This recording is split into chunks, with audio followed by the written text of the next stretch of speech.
Hello guys, कैसे हैं आप सब। My name is Rohit Gupta, your chemistry mentor. आज हम बात करने वाले हैं क्लास 10th चैप्टर नंबर 5 के बारे में, और जिसका नाम है पीरियोडिक क्लासिफिकेशन ऑफ एलिमेंट्स के बारे में। राइट, हम ऑलरेडी इसके 5 वीडियोस कंप्लीट कर चुके हैं। This is the last video of this chapter. काफी ज्यादा इंपॉर्टेंट आज का सेशन होने वाला है, प्लीज ध्यान से इसको समझिएगा। आज हम क्या क्या बात करने वाले हैं? आज हम बात करने वाले हैं केमिकल रिएक्टिविटी के बारे में और नेचर ऑफ ऑक्साइड्स के बारे में। सो आइए चलते हैं लेक्चर नंबर 6 की तरफ। ओके, लेक्चर नंबर 6 में सबसे पहले जो टॉपिक हम डिस्कस करने वाले हैं वो होगा केमिकल रिएक्टिविटी, और उसके बाद हम बात करने वाले हैं नेचर ऑफ ऑक्साइड के बारे में। तो आइए सबसे पहले समझते हैं केमिकल रिएक्टिविटी होती क्या है। ध्यान से समझिए, जब आप लेफ्ट टू राइट जाते हैं पीरियड में, पीरियड मतलब हॉरिजॉन्टल लाइन, ठीक है, ग्रुप्स मतलब वर्टिकल लाइन। जब आप पीरियड में लेफ्ट टू राइट जाते हैं तो केमिकल रिएक्टिविटी आपकी क्या होती है? सबसे पहले डिक्रीज होती है और उसके बाद क्या हो जाती है? इंक्रीज होना चालू होती है। ठीक है, पहले क्या होगी? पहले डिक्रीज होगी, फिर उसके बाद क्या हो जाएगी? इंक्रीज होना स्टार्ट होगी। सर इसको एग्जांपल के थ्रू समझाइए। आइए समझते हैं। इसके लिए हमने कुछ एग्जांपल लिए, जैसे sodium, magnesium, aluminium, silicon, phosphorus, sulphur और क्लोरीन, इनको हमने लिया। अब अगर हम आपसे बोल रहे हैं on moving from left to right, अगर हम लेफ्ट टू राइट जा रहे हैं तो केमिकल रिएक्टिविटी पहले क्या हो रही है? डिक्रीज, और उसके बाद क्या हो रही है? इंक्रीज। इसका मतलब क्या हो गया? ये हमारा ये जो सोडियम है ये हाईली रिएक्टिव एलिमेंट होगा, और क्लोरीन जो होगा वो भी हमारा हाईली रिएक्टिव एलिमेंट होगा। उसके बाद देखिए, ये हाईली रिएक्टिव एलिमेंट होगा, ये आगे जाएगा, इसकी रिएक्टिविटी डिक्रीज होगी। कहां तक? सिलिकॉन तक इसकी रिएक्टिविटी क्या हो जाएगी? डिक्रीज, और उसके बाद वापस इसकी रिएक्टिविटी क्या हो जाएगी? इंक्रीज होना स्टार्ट हो जाएगी। मतलब क्या कहना चाह रहे हैं? देखिए, अब हम बात कर रहे हैं यहां पर केमिकल रिएक्टिविटी की। यहां पर सोडियम, देखिए सोडियम वेरी रिएक्टिव होगा। अगर मैं सिलिकॉन की बात करूं, सिलिकॉन क्या होगा? लीस्ट रिएक्टिव होगा। और अगर मैं क्लोरीन की बात करूं, क्लोरीन क्या होगा? वेरी रिएक्टिव होगा। सर क्यों? क्योंकि जब आप लेफ्ट टू राइट जाते हो तो जो एटॉमिक रेडियस है वो क्या होती है बच्चों? डिक्रीज होती है। ठीक है, इसके बारे में और डिटेल में अभी हम आगे लेक्चर में डिस्कस करने वाले हैं, डोंट वरी। आगे देखिए, तो यहां पर हमने क्या देखा? सबसे पहले तो केमिकल रिएक्टिविटी आपकी क्या होगी? डिक्रीज, और उसके बाद केमिकल रिएक्टिविटी क्या हो जाएगी आपकी? उसके बाद केमिकल रिएक्टिविटी आपकी इंक्रीज होना स्टार्ट हो जाएगी। ठीक है, आइए अब बात करते हैं आगे। The chemical reactivity of metal increase on going down a group of a periodic table. अगर आप किसी पीरियोडिक टेबल में टॉप टू बॉटम आते हो तो मेटल की रिएक्टिविटी हमेशा क्या होती है बेटा? मेटल की रिएक्टिविटी हमेशा इंक्रीज होती है। क्यों? क्योंकि जब आप ऊपर से नीचे की तरफ आते हो या टॉप टू बॉटम आते हो तो एटॉमिक रेडियस आपकी क्या होती है? एटॉमिक रेडियस आपकी इंक्रीज होती है। और अगर एटॉमिक रेडियस आपकी इंक्रीज होती है तो इसका मतलब वैलेंस शेल से इलेक्ट्रॉन को निकालना उतना ही ज्यादा क्या हो जाता है? आसान हो जाता है। क्या मेरी बात समझ में आ रही है? बहुत अच्छा। आइए इसको एग्जाम्पल के थ्रू समझते हैं। जैसे हमने लिया lithium, sodium, potassium, rubidium, caesium, okay, और फ्रांशियम हमने लिया। अब आपने क्या बोला? ऊपर से नीचे आने पर रिएक्टिविटी आपकी क्या होती है? इंक्रीज होती है। इसका मतलब क्या हुआ? ऊपर वाला एलिमेंट आपका क्या होगा? लीस्ट रिएक्टिव होगा, और नीचे वाला एलिमेंट आपका क्या होगा? मोस्ट रिएक्टिव होगा। इसी को अगर हम समझें तो हम ये बोल सकते हैं केमिकल रिएक्टिविटी ऑफ मेटल, ध्यान रखना इंपॉर्टेंट वर्ड है मेटल। मेटल की जो रिएक्टिविटी होती है टॉप टू बॉटम आने पर क्या होती है? इंक्रीज होती है। जबकि नॉन मेटल्स अगर हैं तो नॉन मेटल्स की जो रिएक्टिविटी होती है वो ऊपर से नीचे यानी टॉप टू बॉटम आने पर क्या होती है बच्चों? डिक्रीज होती है। ठीक है, तो chemical reactivity of metals increase on going down in a group. आइए अब इसके बाद समझते हैं हम कुछ स्टेटमेंट को। देखिए, as we go down in a group of metal the tendency of their atom to lose electron increase. ऐसा क्यों? क्योंकि उसकी जो साइज है वो क्या होती है? इंक्रीज होती है। और जब साइज इंक्रीज होती है तो इलेक्ट्रॉन को आसानी से वहां से रिमूव किया जा सकता है। समझ में आती है बात? आइए दूसरा एग्जांपल समझते हैं, फ्लोरीन, क्लोरीन, ब्रोमीन, आयोडीन का। ठीक है, अब यहां पर ये क्या है? ये नॉन मेटल्स है सर, और नॉन मेटल्स अगर है तो अभी अभी आपने कहा था कि सर टॉप टू बॉटम आने पर मेटल की रिएक्टिविटी तो बढ़ती है मगर नॉन मेटल की रिएक्टिविटी क्या हो जाती है? डिक्रीज होती है। क्या हमने बताया था? बिल्कुल। देखिए क्या लिखा हुआ है, ये मोस्ट रिएक्टिव होगा और ये क्या होगा? लीस्ट रिएक्टिव होगा। मतलब मतलब ये कि chemical reactivity of non metal. What is non metal? Just a minute. क्या बोला हमने? Non metal. नॉन मेटल की जो रिएक्टिविटी होती है वो क्या होती है? डिक्रीज होती है. कब? From top to bottom. ठीक है, देखिए क्या लिखा हुआ है. The tendency of their atom to gain electron decrease. क्यों? Due to which their reactivity also decrease. Clear? बहुत अच्छी बात है. आगे देखते हैं.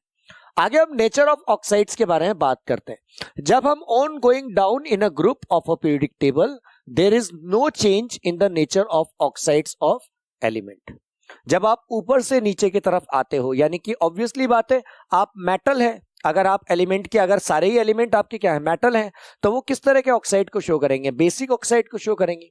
ठीक है, सारे एलिमेंट मेटल हैं तो सारे ही एलिमेंट बेसिक नेचर को शो करेंगे. और सारे ही एलिमेंट अगर क्या है? नॉन मेटल हैं, तो वो क्या करेंगे? एसिडिक नेचर को शो करेंगे. ठीक है, तो अब यहां पर समझिए क्या लिखा हुआ है. जैसे हमने लिथियम, सोडियम, पोटेशियम, रुबिडियम और सीजियम की हमने बात करी. ठीक है, फ्रांशियम एक रेडियो एक्टिव एलिमेंट है, इसके बारे में बात करते हैं. तो ये सारे के सारे ग्रुप नंबर फर्स्ट को बिलोंग करते हैं, जो कि क्या होते हैं? बेसिक ऑक्साइड को फॉर्म करते हैं. सर क्यों? क्योंकि सारे के सारे क्या होते हैं बेटा? मेटल. और मेटल हमेशा क्या फॉर्म करते हैं? बेसिक ऑक्साइड को फॉर्म करते हैं.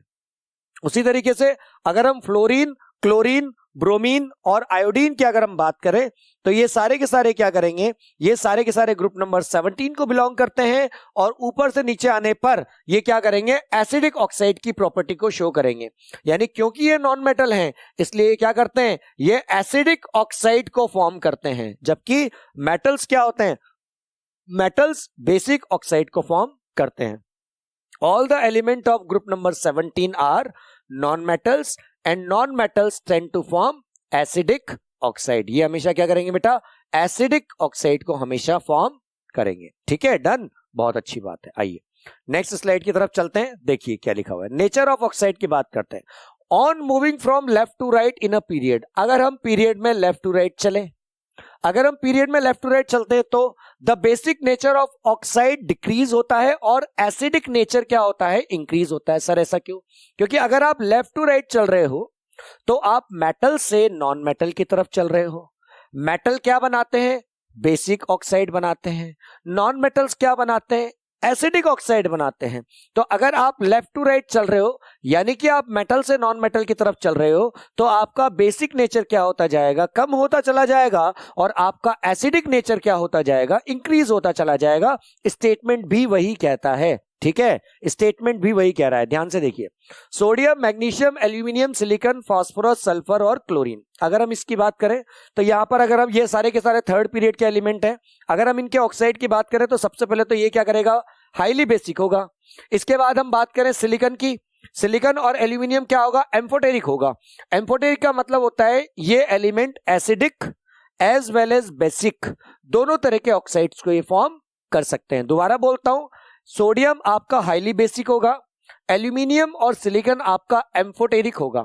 एम्फोटेरिक का मतलब होता है ये acidic as well as basic दोनों तरह के ऑक्साइड को ये फॉर्म कर सकते हैं. जबकि अगर मैं लास्ट एलिमेंट की बात करूं क्लोरीन की, तो ये हमेशा क्या होगा? हाईली एसिडिक होगा. क्यों? क्योंकि ये क्या है? नॉन मेटल है.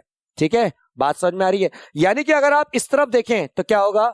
बेसिक नेचर ऑफ ऑक्साइड ये क्या होगा बेटा? डिक्रीज. और अगर आप आगे की तरफ बात करें तो यहां पर ये एसिडिक नेचर ऑफ ऑक्साइड क्या होगा बेटा? इंक्रीज होगा. ठीक है, चलिए आइए अब बात करते हैं इलेक्ट्रॉन एफिनिटी की और आयोनेशन पोटेंशियल की. ठीक है, आयोनेशन पोटेंशियल को आप आयोनेशन एनर्जी के नाम से भी जानते हो. सबसे पहले समझिए इलेक्ट्रॉन एफिनिटी क्या होती है. इलेक्ट्रॉन को एक्सेप्ट करने की जो टेंडेंसी होती है उसे हम कहते हैं इलेक्ट्रॉन एफिनिटी. क्या मेरी बात समझ में आ रही है? दोबारा समझाता हूं. किसी भी एक एटम को जब आप इलेक्ट्रॉन प्रोवाइड करते हो तो उस इलेक्ट्रॉन को प्रोवाइड करने में जितनी एनर्जी लगती है उसको आप इलेक्ट्रॉन एफिनिटी कहते हो. एफिनिटी का मतलब क्या होता है? एक्सेप्ट करना. आप इतनी सी बात समझो. ठीक है, और आयोनेशन पोटेंशियल का मतलब या आयोनेशन एनर्जी का मतलब क्या होता है कि जो एटम के अंदर वैलेंस शेल में जो इलेक्ट्रॉन प्रेजेंटेड है उस इलेक्ट्रॉन को बाहर निकालने के लिए जो एनर्जी आप प्रोवाइड करोगे उसको आप क्या कहते हो? आयोनेशन एनर्जी के नाम से जानते हो. आइए समझते हैं इनके बारे में डिटेल में. देखिए सबसे पहले इलेक्ट्रॉन एफिनिटी का मतलब क्या है? The amount of energy release, the amount of energy release when an atom in a gaseous state accept, यहां पर इंपॉर्टेंट वर्ड क्या है, accept an electron to form an anion. Sir मतलब हमारे पास कोई भी एक एटम है, उस एटम को आप क्या करना चाहते हो, इलेक्ट्रॉन देना चाहते हो। अब उस इलेक्ट्रॉन को देने के लिए, अब मान लीजिए उसने इलेक्ट्रॉन को एक्सेप्ट किया तो उसके ऊपर नेगेटिव चार्ज आया। अब जो एनर्जी रिलीज होगी उसे ये आप क्या कहोगे, इलेक्ट्रॉन एफिनिटी कहोगे। समझाते हैं, ध्यान से देखिए। मान लीजिए कि आपके पास एक एक्स एटम है। अब इस एक्स एटम को आपने क्या दिया, एक इलेक्ट्रॉन दिया। अब इसने इलेक्ट्रॉन को एक्सेप्ट कर लिया। एक्सेप्ट करने के बाद इसके ऊपर चार्ज आ गया नेगेटिव का। अब नेगेटिव जो चार्ज आया है ये अपने आप को स्टेबल करने के लिए एनर्जी को क्या करेगा, लिबरेट करेगा। ये एनर्जी लिबरेट हुई, मान लीजिए ये वाली, इसको हम कहते हैं फर्स्ट इलेक्ट्रॉन एफिनिटी। क्या कहते हैं इसको हम, फर्स्ट इलेक्ट्रॉन एफिनिटी। नहीं समझ में आया? आइए एक और एग्जांपल समझते हैं। मान लीजिए हमारे पास एक एटम है क्लोरीन का, इसको आपने एक इलेक्ट्रॉन दिया। इलेक्ट्रॉन देने के बाद इसके ऊपर चार्ज आ गया नेगेटिव का, और इसने क्या करा, कुछ अमाउंट में एनर्जी क्या करी, लिबरेट करी, बाहर निकाली अपने आप को स्टेबल करने के लिए। तो ये जो एनर्जी बाहर निकली, इस एनर्जी को कहा जाएगा इलेक्ट्रॉन एफिनिटी। ओके, समझ में आती है बात? Sir what is the unit of electron affinity? Electron affinity की यूनिट होती है मेरे प्यारे बच्चों इलेक्ट्रोवोल्ट। क्या होती है, इलेक्ट्रोवोल्ट, जिसको ईवी भी लिखा जाता है। ठीक है, आइए अब समझते हैं। देखिए और क्या लिखा हुआ है, इसको हमेशा नेगेटिव साइन से रिप्रेजेंट किया जाता है क्योंकि एनर्जी क्या होती है, हमेशा यहां पर रिलीज होती है ना। आगे देखिए क्या लिखा हुआ है। देखिए कौन कौन से ऐसे फैक्टर्स हैं जो इलेक्ट्रॉन एफिनिटी को अफेक्ट करते हैं या प्रभावित करते हैं। तो देखिए अगर मैं बात करता हूं एटॉमिक साइज की, एटॉमिक साइज अगर बढ़ेगा तो इलेक्ट्रॉन एफिनिटी क्या हो जाएगी, डिक्रीज। क्यों? क्योंकि वैलेंस शेल का जो इलेक्ट्रॉन है, यस और नो, एटॉमिक साइज बढ़ने पर इलेक्ट्रॉन एफिनिटी आपकी क्या होती है बेटा, डिक्रीज होती है। याद रहेगा, इलेक्ट्रॉन, दोबारा बोलता हूं, एटॉमिक साइज अगर आपका क्या हो रहा है, बढ़ रहा है, तो क्या हो रहा है, इलेक्ट्रॉन एफिनिटी आपकी क्या हो रही है, डिक्रीज हो रही है। ऐसा क्यों, देखिए अभी समझेंगे। Electron affinity is the tendency of an atom to accept electron. अब क्या हुआ, एक स्मॉल जो एटम होता है वो आसानी से इलेक्ट्रॉन को क्या कर सकता है, एक्सेप्ट कर सकता है। क्यों? क्योंकि न्यूक्लियस के पास होता है वो। और अगर एटम बड़ा हो गया तो वो आसानी से इलेक्ट्रॉन को एक्सेप्ट नहीं कर पाएगा। लिखा भी यही है, electron affinity is the tendency of an atom to accept electron. A small atom takes up electrons more readily. More readily का मतलब आसानी से वो क्या कर सकता है, इलेक्ट्रॉन को एक्सेप्ट कर सकता है। कौन? जिसका साइज क्या होता है, जिस एटम का साइज छोटा होता है। Then a large atom, since nucleus of the atom has the tendency to accept electron. अब इस इलेक्ट्रॉन को एक्चुअली में एक्सेप्ट कौन करते हैं, इस इलेक्ट्रॉन को एक्सेप्ट करता है न्यूक्लियस। और न्यूक्लियस के अंदर क्या होता है, न्यूक्लियस के अंदर प्रोटॉन्स होते हैं। सर उस प्रोटॉन को क्या कहा जाता है, उस प्रोटॉन को न्यूक्लियर चार्ज कहा जाता है। क्या मेरी बात क्लियर है? बहुत अच्छी बात। आगे देखते हैं। न्यूक्लियर चार्ज अगर आपका बढ़ता है तो इलेक्ट्रॉन एफिनिटी डेफिनेटली आपकी क्या होगी, बढ़ेगी।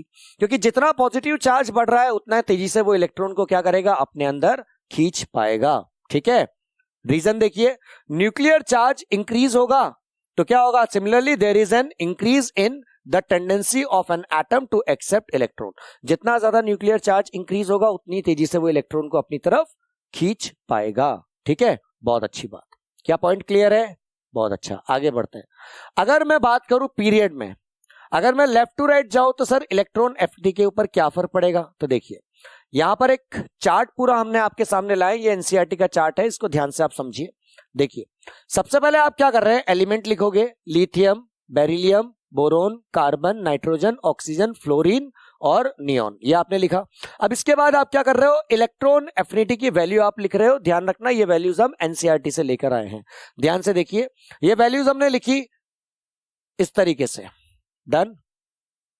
ये वैल्यूज हमने यहां पर रिटर्न कर दी। आप समझो, अगर आप लेफ्ट टू राइट जा रहे हो, अगर आप लेफ्ट टू राइट जा रहे हो तो एटॉमिक रेडियस के ऊपर क्या फर्क पड़ रहा है।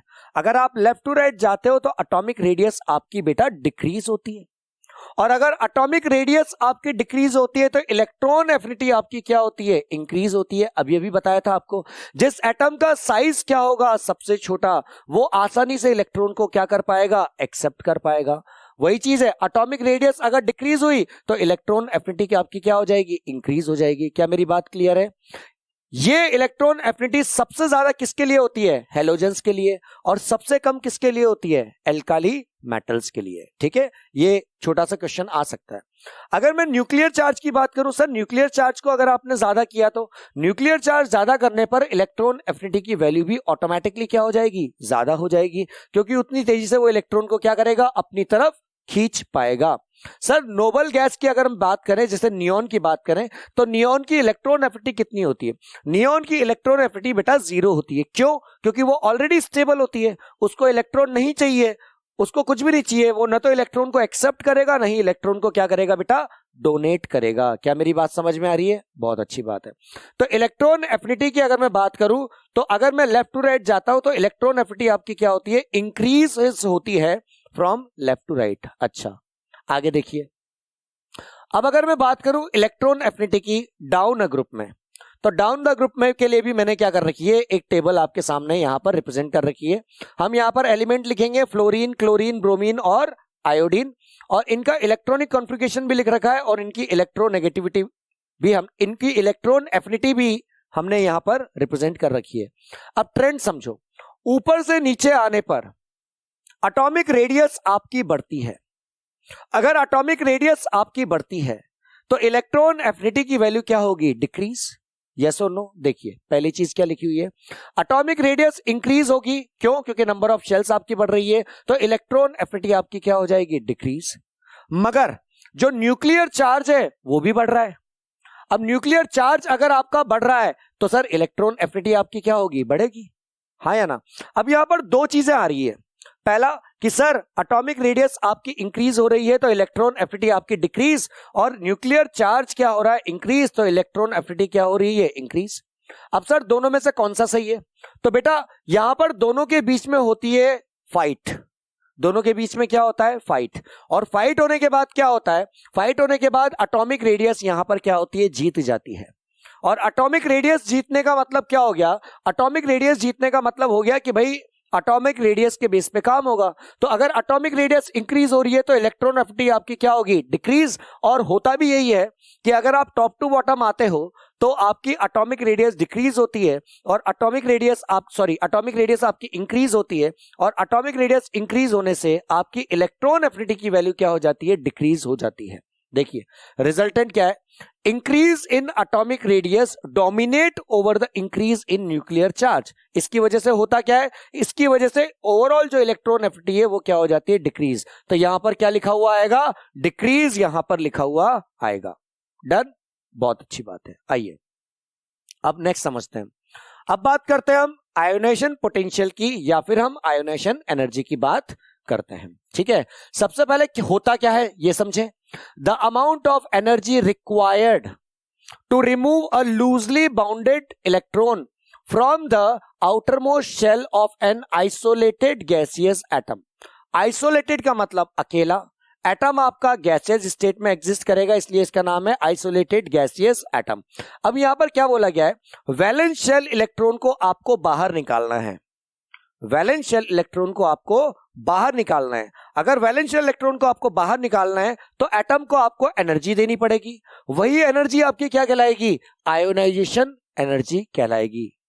The amount of energy given to the atom to remove its valence shell electron is known as ionisation energy. ये इसको हम आयोनेशन पोटेंशियल के नाम से भी जानते हैं। देखिए क्या होगा, कैसे होगा समझें।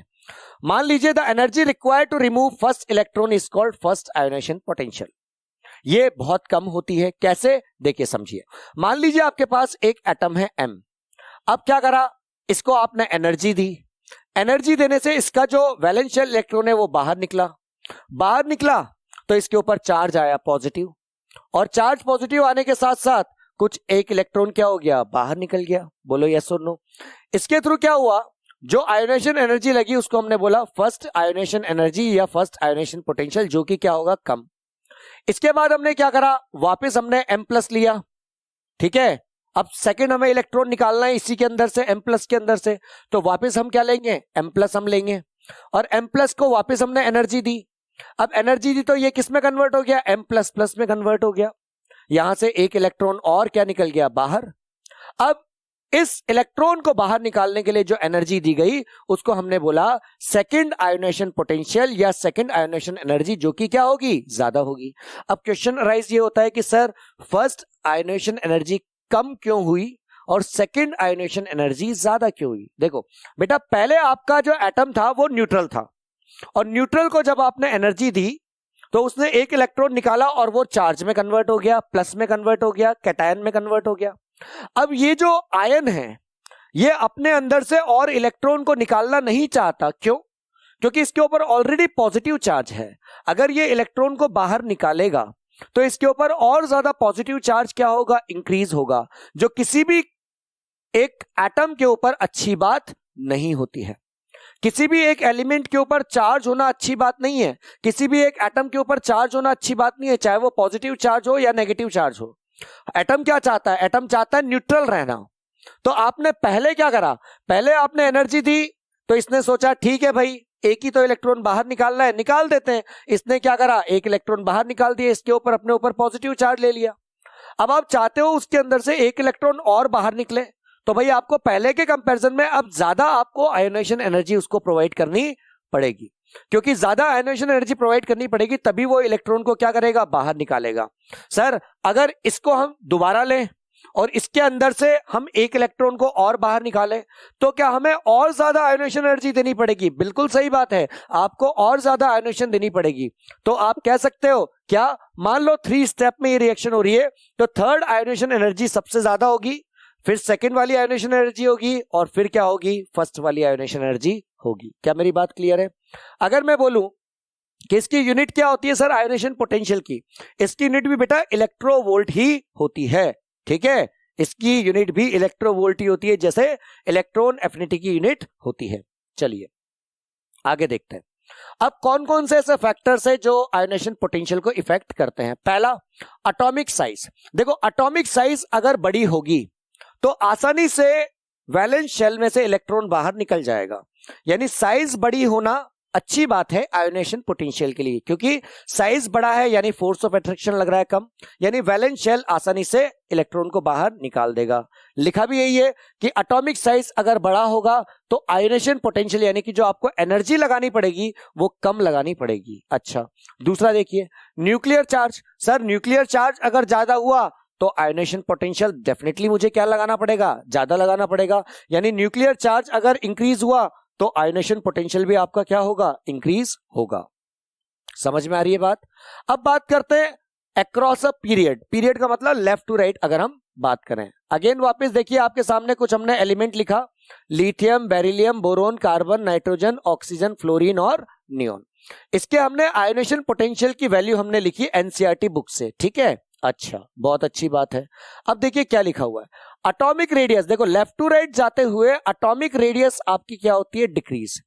अगर एटॉमिक रेडियस आपकी डिक्रीज होती है यानी साइज अगर छोटी होती चली जा रही है तो क्या आपको एनर्जी ज्यादा लगानी पड़ेगी इलेक्ट्रॉन को बाहर निकालने के लिए? Yes sir. तो अगर एटॉमिक रेडियस आपकी डिक्रीज होती है तो आयोनेशन पोटेंशियल की वैल्यू आपकी क्या होगी, इंक्रीज होगी। अगर सर न्यूक्लियर चार्ज की बात करें, सर न्यूक्लियर चार्ज अगर हमारा ज्यादा होगा तो भी आयोनेशन पोटेंशियल क्या होगा, ज्यादा। तो यहां पर एक बात आ रही है कि अगर मैं आयोनेशन पोटेंशियल की बात करूं और अगर मैं लेफ्ट टू राइट की बात करूं तो लेफ्ट टू राइट में क्या होता है, आयोनेशन पोटेंशियल आपका क्या होता है, इंक्रीज। कब? लेफ्ट टू राइट में। समझ में आ रही है बात? क्यों? क्योंकि आपका साइज क्या हो रहा है, अगर आप लेफ्ट टू राइट जा रहे हैं तो साइज देखो, अगर आप लेफ्ट टू राइट जा रहे हैं तो एटॉमिक रेडियस आपकी डिक्रीज हो रही है जिसकी वजह से आयोनेशन पोटेंशियल आपका क्या हो रहा है, इंक्रीज। अब यहां समझिए, यहां पर दोनों ही केस में आयोनेशन पोटेंशियल आपका इंक्रीज हो रहा है, इसलिए आपने बोला है क्या कि अगर आप लेफ्ट टू राइट जाते हैं तो आयोनेशन पोटेंशियल आपका क्या होता है बेटा, आयोनेशन पोटेंशियल आपका इंक्रीज होता है। बट अगर हम टॉप टू बॉटम की बात करें तो टॉप टू बॉटम में ध्यान से देखिए, हमने एलिमेंट लिखा, आयोनेशन पोटेंशियल लिखा और ट्रेंड्स की हम बात कर रहे हैं। देखिए सबसे पहले लिथियम, सोडियम, पोटेशियम, रुबिडियम और सीजियम की हम बात करते हैं। ये सारे क्या है, आयोनेशन पोटेंशियल की वैल्यू है। अब देखिए अगर मैं ऊपर से नीचे आता हूं, टॉप टू बॉटम अगर मैं आता हूं तो एटॉमिक रेडियस आपकी बच्चों क्या होगी, एटॉमिक रेडियस आपकी इंक्रीज होती है। अगर एटॉमिक रेडियस इंक्रीज होती है ये तो आयोनेशन पोटेंशियल के लिए अच्छी बात है। क्या अच्छी बात है सर, आयोनेशन पोटेंशियल कम होगा, यानी एनर्जी हमें कम लगानी पड़ेगी। तो यहां देखिए आयोनेशन पोटेंशियल की वैल्यू क्या हो गई, डिक्रीज। मगर ऊपर से नीचे आने पर न्यूक्लियर चार्ज बढ़ता है, और न्यूक्लियर चार्ज के बढ़ने से आयोनेशन पोटेंशियल भी आपका क्या होता है, बढ़ता है।